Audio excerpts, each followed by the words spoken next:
Alright, we're back. Welcome back to Fusion Wine Geo. I took a small break. That's why you didn't get a video Tuesday, so, you know, that's what it is.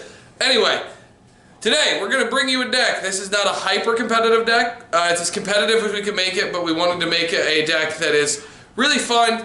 If you watch Chrono's stream on the weekend, you saw a version of this deck. We made it more expensive. We made it more expensive. I don't have any other way to put it.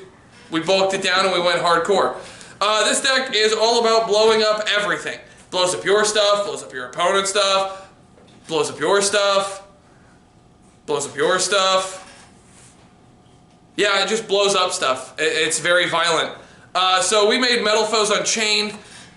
Like I said, this is about as competitive as we can make it. It's big, it's 50 cards, but we're going to go through the list and we're going to explain all of our choices and we're going to have some fun. So let's dive right in.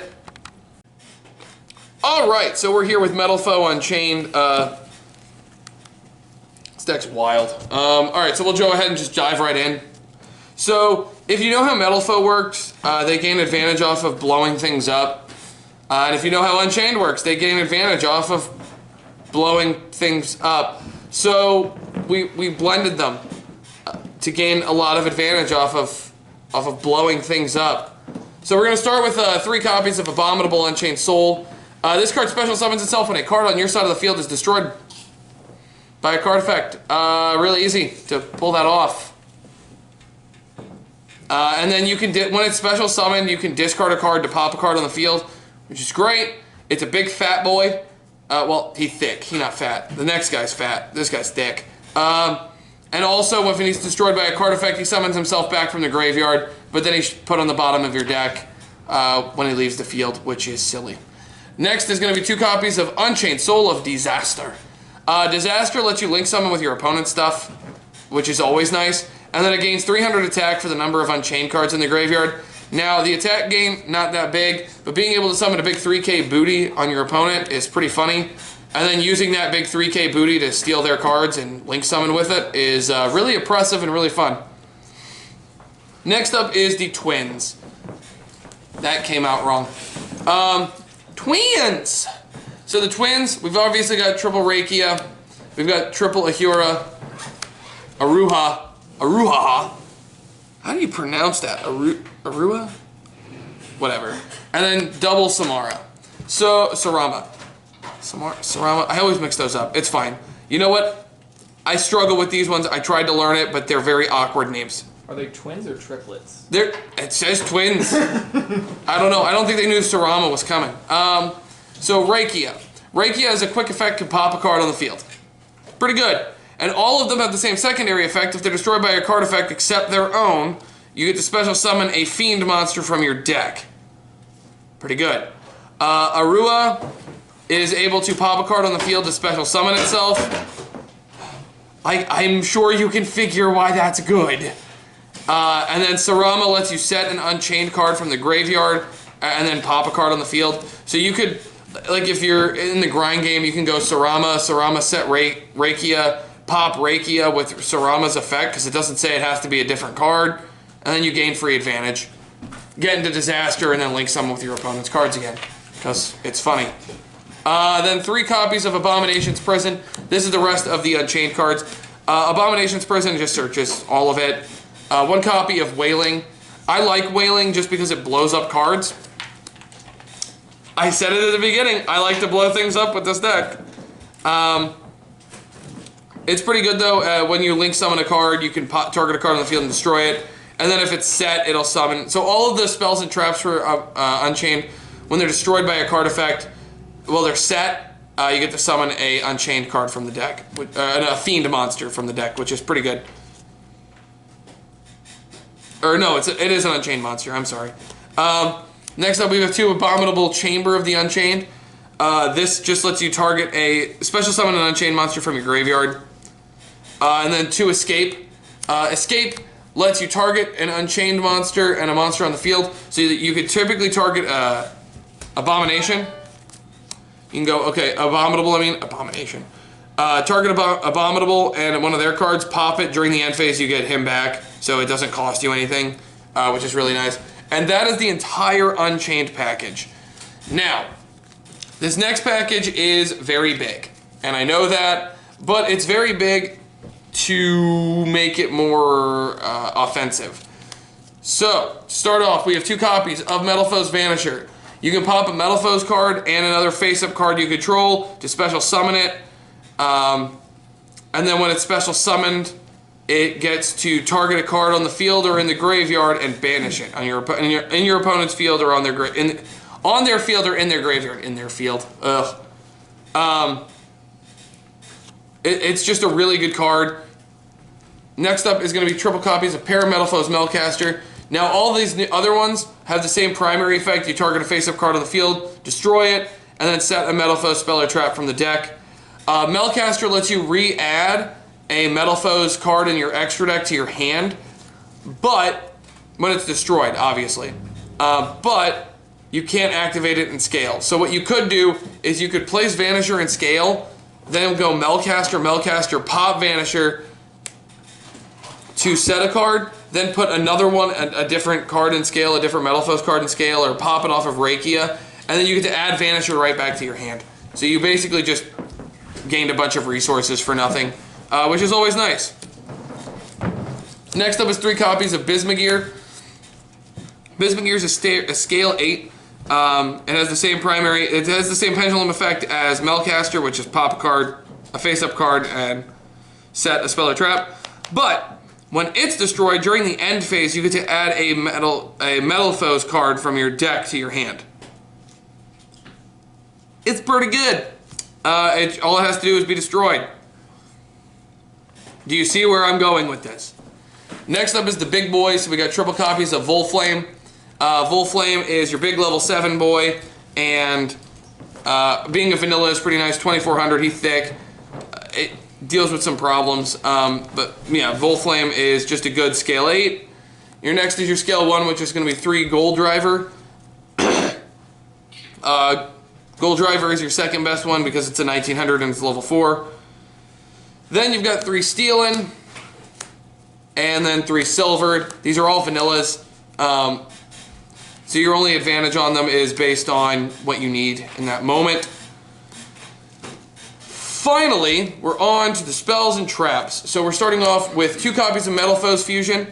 You will use this card, you will abuse this card. This card is life.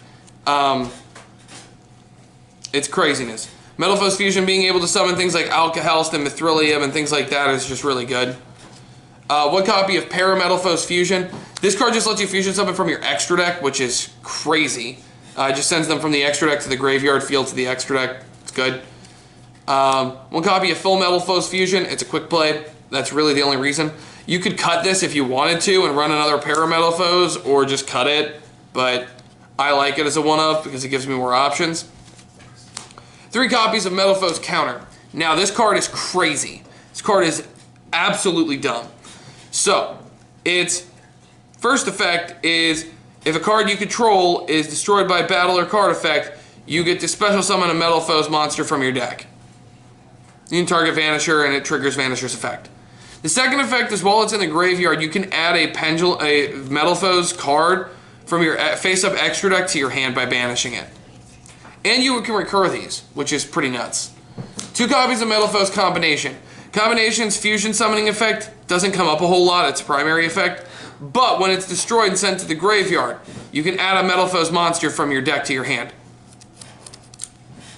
So if you end on, let's say, Counter, Combination, and a Rakia, where's Rakia? There it is. So if you end on a board like this, so I'm going to move these down a little bit and kind of show you guys how it works. What you'll do is you'll leave Rakia, you'll go Rakia, target, and pop Combination, which will trigger Metalfoe's Counter and Combination. Counter will summon your Vanisher from deck, and then Combination will get you another Metalfoe's card, and then you just kind of go off from there. So that's kind of how you're supposed to use it in this deck, is just to basically be able to manipulate the game state. Rakia is probably the most powerful Unchained in this specific build. And then finally, rounding out the rest of the cards in this deck, in the main deck, is 1 copy of E-Telly. Emergency Teleport just helps. Next up is your extra deck. we've got 2 copies of Unchained Soul of Rage. This lets you link summon with your opponent's cards during their turn. It's pretty good. And then if they're destroyed by card effect, you get to add a Fiend monster from your graveyard to your hand. So 2 Rage. We got 2 Anguish. Anguish lets you link summon during your turn with your opponent's cards. Pretty good. Next, the big boy. 2 copies of Unchained Abomination. This card's insane. So, if a card on the field is destroyed by card effect, except by its effect, you get to target a card on the field and destroy it. If a monster is destroyed by battle, once per turn you're able to target a card on the field and destroy it. And then during the end phase, you're able to target a card on the field and destroy it. He's big 3K body and he blows things up. It's just power. Next up is one of the better combination of cards for this deck. So 1 copy of IP Masquerena. And it's powerful because we're running one of the Underworld Goddess of the Closed World. Goddess is crazy, acting as a big skill drain. So if you go through all of your other negations and stuff and you have an IP on field, which is pretty easy to pull off, you can end up making this, and then your opponent really can't play anymore. 1 Dingirsu, because I run a lot of level 8s, just in case, and it sends cards, so it helps me deal with things like Dingirsu, or not Dingirsu. I mean, yeah, it helps with Dingirsu, I guess, too, but it's specifically for things like Dragoon and things like that can't be targeted or destroyed by card effect. It's just... And then next up is the Metalfoe card, so we're going to start with Amalgam. This card is really good. It lets you equip, boost things up, so you can make Vanisher a little thicker. 1 Crimsonite. Crimsonite's just big vanilla. In grind games, this card actually does come up. 1 Orichalc deals piercing damage. If you're playing a more defensive deck, it can come up. The cards that matter: 2 Mithrilium and 1 Alkelst. So Mithrilium lets you bounce cards back to the hand by shuffling Metalfoe cards from your grave into your deck. And Alkelst just lets you equip cards from your opponent's field during their turn to this monster. So it's pretty good. And you can use it as fusion, the equip monsters as fusion material. And that's going to do it for Metalfoe Unchained. This deck is really fun. I've had a lot of fun playing it. If you guys like it, feel free to let me know in the comment section what you would change, all that good stuff. I'm curious to see what your list of Metalfoe Unchained would be. Alright, and that's going to do it for today's profile. And that, lads, is going to be Metalfoe Unchained. Have fun blowing up everything. I hope you guys enjoyed. Don't forget to check out Teespring. We've got new shirts. I had to go through and update all the merch. They're really nice. We've got lads, we've got the Fusion YGO, and we have Good Fun, Have Luck, because we have Good Fun, Have Luck. We'll be working on new shirts soon. We might even be throwing in one for our Harry Potter game. If you don't know what that is, check out Spotify. Look up Bard of the Cards, the Yu-Gi-Oh! Podcast on Spotify or all the other streaming services. It's pretty cool. Bard of the Cards will eventually be moving over there permanently, but until then, it's still going to be here. It's probably sometime in July we're going to stop doing that. We'll be issuing out more invites for the Yu-Gi-Tuber Grand Prix. This has nothing to do with the Mokuba Cup that MBT Yu-Gi-Oh! Is doing, because I wasn't invited. I'm not offended. I probably didn't have time to do it anyway. But I hope you enjoyed. Leave a like if you did. Comment, subscribe, you know, the generic things that all YouTubers say. Do it! Anyway, that's it. Till next time, good fun. Have luck.